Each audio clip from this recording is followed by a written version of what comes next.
Hello, everybody, and welcome back. As you know, we are finished the 1798 rebellion, and we are now moving on to the Industrial Revolution. So, welcome to today's class, and we're going to get started taking a look at the Industrial Revolution of the 18th and 19th century within Great Britain.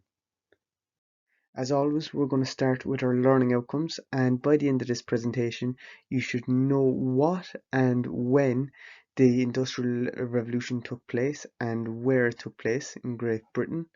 You should also know the 7 factors that led to the Industrial Revolution taking place in Great Britain, and you should also be able to name 2 inventions and the inventors who revolutionized the textile industry within the Industrial Revolution. So first we will look at what it was, then we'll look at what it was, then we'll be taking a look at why it took place in Great Britain, and we'll also be taking a look at how inventions impacted on the textile industry. Now over here on the right we can see a photo of the Industrial Revolution taking place in Great Britain, and as a few of you probably have noticed the amount of smog in the air, the amount of clouds of ash in the air coming from these Trimleys, which are factories. So that's just to give you a small bit of an idea of how it looked in London at the time. Now, the Industrial Revolution that we'll be looking at isn't quite like the American and French Revolution that we've looked at, in the sense that the Industrial Revolution was a social revolution instead of a political revolution. So it was a social revolution, as in it changed society as we know it, and the impacts of the Industrial Revolution have or can still be seen in our society today.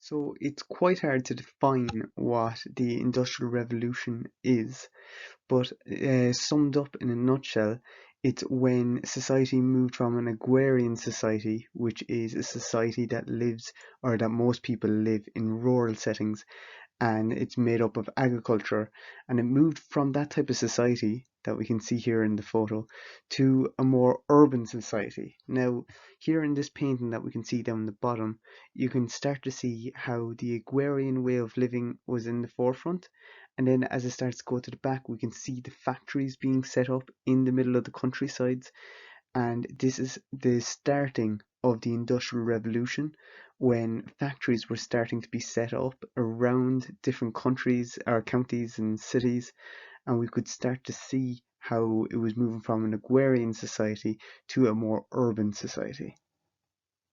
Now, the time period of the Industrial Revolution that we will be looking at today and for the rest of this chapter is between the years 1750 and 1850. So it spans around 100 years is what we're going to be covering. So we're going to start off by taking a look at why the Industrial Revolution is known to have started in Great Britain. Now, this was down to a few different reasons, and we're going to take a look at them in today's class. But one of the main reasons was the invention of the steam engine. Now, the steam engine isn't just for trains, the steam engine is for any powered vehicles, or if you think of cars, it's kind of the same as a combustion engine, it's the same as different industrial machinery. It was all down to the invention of the steam engine. Now, Britain was in a very lucky position because they had huge coal resources, and these resources were very readily available and they were close and easily accessible. Now, this is one of the main reasons why Britain was so significant in the Industrial Revolution, because they had their own fuel source, as you can see here, where they were able to mine, and they were able to get children as slaves to mine in these coal mines. And it was cheap labour, but it meant that they could run their steam engines at full speed all the time, and they could set up as many factories as they wanted.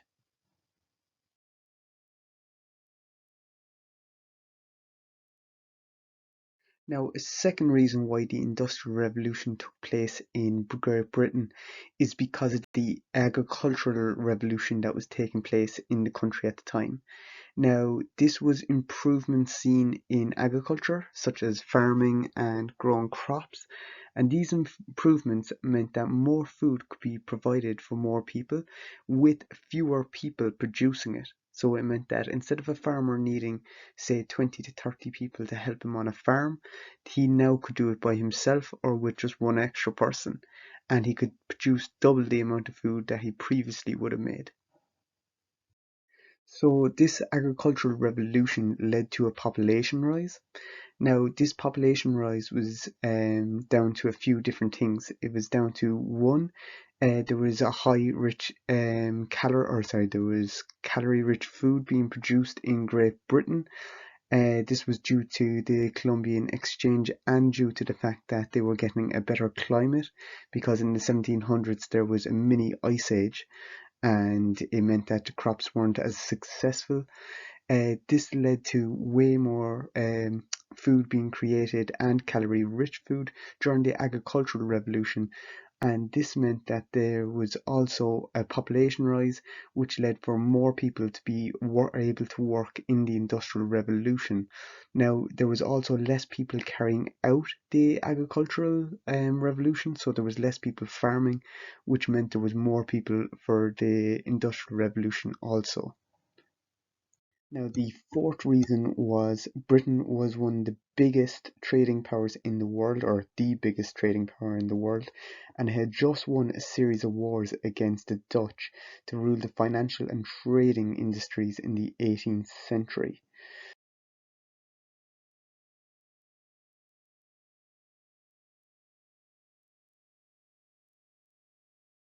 So another reason for the Industrial Revolution is Britain had just expanded its colonies, and after expanding its colonies, it wanted to tap into the riches coming out of South America.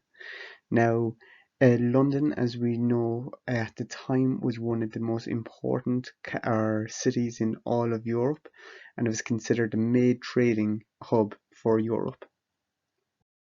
Britain was only interested in trading with South America to gain products to trade with Asia, because there was no products produced in Europe or in the UK that interest the Asian market. Now, in Asia at the time, they used to create porcelain, which was very desirable in England at the time, and also they used to get silk and linen from India, which was also very valuable in the UK. Now, the profits taken from these tradings were what led to the different investments in factories in the UK.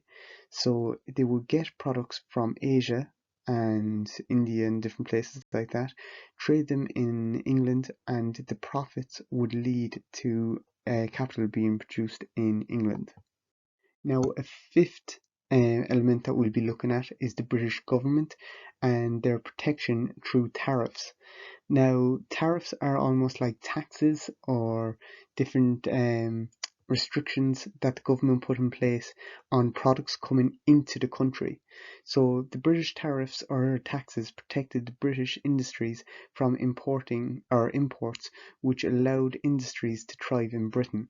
Now, this is something similar to what's happening now with Brexit, where Britain is putting tariffs on certain products coming in and going out of the country.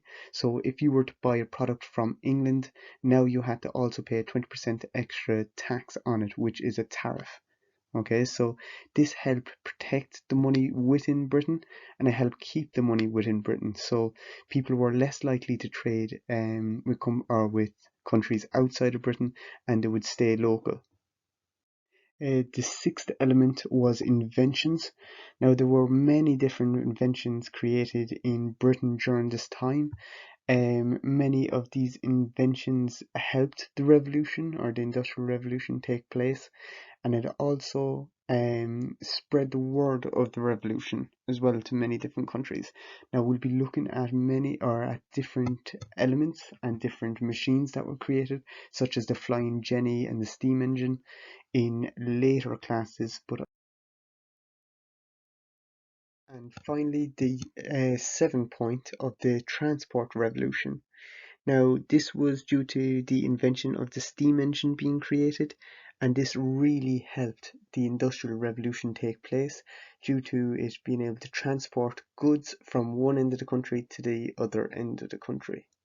Now, at the time, this would have been documented by many different painters, which we'll be looking at in a different class, showing what was happening at the time and how they captured it through the essence of artwork.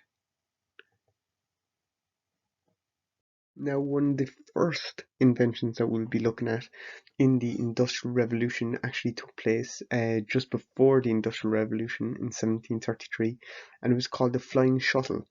Now, this was created by John Kay, and this basically would double the amount of cloth to be able to be woven by one person. So a weaver was a person who created cloth. You can see one or a guy there who is a weaver, and he would have put this flying shuttle down through this spindle, and it would send one strand along each time. Now you can see all the different yarns or things of thread going along it, and he would have used a paddle board in the bottom to actually knock this bar back and forth to create longer and longer cloth. The flying shuttle was then upgraded and renamed as the spinning jenny. Now the spinning jenny was invented by a man called James Hargreaves in 1764. Now this new invention, or a remade invention, produced cotton and wool products twice as fast as the flying shuttle, which meant that the Industrial Revolution was able to work faster and they were able to produce textiles twice as quick. Now, these two inventions helped drive the textile industry. Now, what I mean by the textile industry is the industry that used to make cloth, woolen objects, clothing, anything that could be produced and then sold from the UK to other colonies around the world. Now, it was these colonies, or the revenue taken from these colonies, that was driving the Industrial Revolution and driving the money back into the UK to make it a very, very rich empire. So by now you should know what the Industrial Revolution is and where and when it took place. You should also know the 7 factors that led to the Industrial Revolution taking place in Great Britain, and you should also be able to name 2 inventions and the name of the inventors within the textile industry, such as the spinning jenny and the flying shuttle. So make sure that you know the 2 inventors and the inventions that they created. Hope this helped, guys. Best of luck, and be sure to email me if you have any questions about it.